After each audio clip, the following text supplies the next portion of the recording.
Exclusivo foi preso pela polícia no litoral de São Paulo o homem chamado Paulo, de 40 anos, que atuava como marido de aluguel.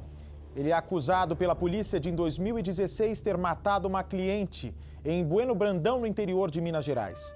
De acordo com a polícia, Paulo é assassino de uma idosa. Ele roubou dinheiro, cartões bancários, documentos, pertences e matou a moça. Veja só. Por trás da profissão de marido de aluguel, se escondia o lado mais obscuro de Paulo José Machado de Oliveira Ferraz, de 40 anos.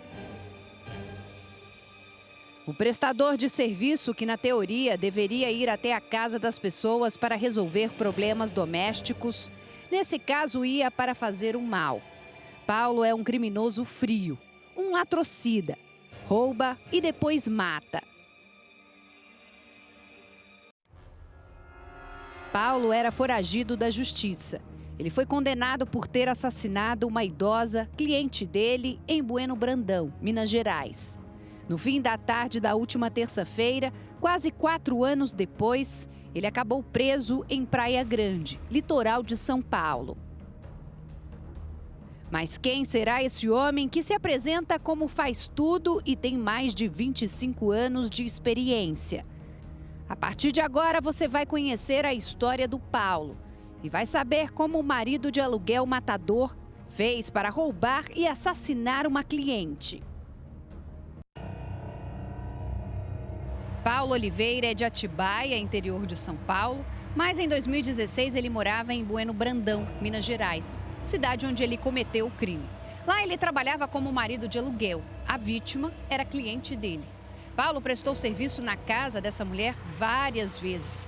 Por isso, ele sabia o que tinha na casa. Paulo planejou o crime, que aconteceu em dezembro. Ele chegou na casa para mais um dia de serviço e já na entrada atacou a vítima. Ele deu socos e chutes e chegou a esganar a idosa. A mulher morreu na própria casa, em frente à filha, que é uma pessoa com deficiência. A vítima é essa senhora, Eni Furquim Costa Rosanova, na época com 79 anos. A idosa era sogra do atual prefeito da cidade. A morte de Eni causou revolta e muita comoção na pequena cidade mineira. Paulo, além de agredir e matar a idosa na frente da filha, roubou também vários objetos pessoais da vítima. Ele se apoderou de alguns pertences e valores, né? Uma bolsa da vítima com celular, dinheiro, né? E se evadiu. Mas foi visto pela filha. A filha da idosa foi fundamental para que Paulo fosse encontrado. Foi ela quem indicou quem havia tirado a vida da mãe dela. Paulo foi procurado e localizado dias depois e teve a prisão preventiva solicitada pela Polícia Civil de Minas. Mas ele ingressou com um habeas corpus e ganhou o direito de responder em liberdade. No ano seguinte ao crime, Paulo foi condenado ao final do processo em primeira instância a 23 anos e meio por latrocínio, que é o roubo seguido de morte. Ele recorreu ao Tribunal de Justiça de Minas Gerais e permaneceu em liberdade. Paulo deixou o estado logo em seguida. O que se sabe é que ele teria passado por alguns locais, inclusive por Atibaia, até chegar em Praia Grande. Aqui em Praia Grande ele morava num bairro chamado Vila Sônia, junto com a esposa, e passou a prestar esse mesmo tipo de serviço de marido de aluguel. Nós não temos notícia aqui no nosso município de que ele tenha praticado qualquer espécie de ilicitude, qualquer espécie de ato criminoso. Mas certamente se encontrava aqui, enfim, ciente da sua condição de processado e de já condenado, enfim, né, escondendo-se da justiça mineira. Recentemente, um novo recurso mudou o rumo do caso que aparentemente estava impune. O Tribunal de Justiça Mineiro decidiu manter a condenação de Paulo e foi determinada a prisão dele. A Polícia Civil de Minas começou a rastrear Paulo. Os investigadores suspeitavam que ele estava aqui em Praia Grande, mas não sabiam onde, não tinham o endereço. Eles chegaram a procurar por ele aqui, mas não tiveram sucesso. Foi então que a Polícia Civil de Praia Grande foi acionada. Investigações começaram a ser feitas. Havia a suspeita de que Paulo estaria prestando os mesmos serviços de marido de aluguel também aqui no litoral paulista. Uma estratégia, então, foi usada para capturar o foragido. Conseguimos em redes sociais, através do nome do cidadão, enfim, levantar que ele tinha um perfil numa rede social em que ele se apresentava, de fato, como marido de aluguel. E através dessa rede social conseguimos um telefone de contato. Essa foi a divulgação postada por Paulo em uma rede social. Ele informa que é marido de aluguel e que faz todos os tipos de reparos em casas e apartamentos.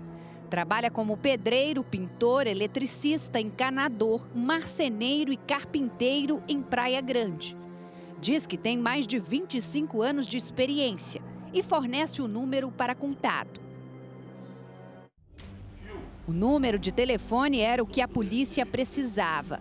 A investigadora entrou em contato com Paulo para solicitar um serviço. Ele mordeu a isca. Na conversa, o investigador diz: "Olá, boa tarde. Me indicaram seu serviço. Tenho uma casa, quero vender e preciso de reparos. Tem alguma disponibilidade?" Paulo responde que depende do serviço. O investigador escreve: "Troca de fiação e tomadas, tem uma parte de reboco caindo e também pintura." Paulo questiona se é apartamento ou casa. Depois, aceita o serviço. O suposto cliente e Paulo negociam o horário. Fica combinado depois das 5 da tarde. Por volta das 6, Paulo diz que está a caminho. Era o fim da carreira dele e o tempo de foragido. E quando lá chegou, o que ele encontrou, na verdade, foi uma equipe nossa de investigação que acabou efetivando a sua prisão. Foi nesta rua que a investigadora marcou o encontro com Paulo para que ele prestasse mais um serviço como marido de aluguel. Paulo jamais poderia imaginar que seria preso. Ele não resistiu à ação policial e foi levado para cumprir a pena imposta a ele. Os colegas lá de Bueno Brandão estiveram aqui na tarde de ontem, ou seja, para fazer a remoção, ou seja, recambiar esse indivíduo para Minas Gerais, enfim, para que ele lá inicie o cumprimento da pena que lhe foi imposta, né? Uma pena bastante severa, mas compatível com a gravidade do crime que ele praticou.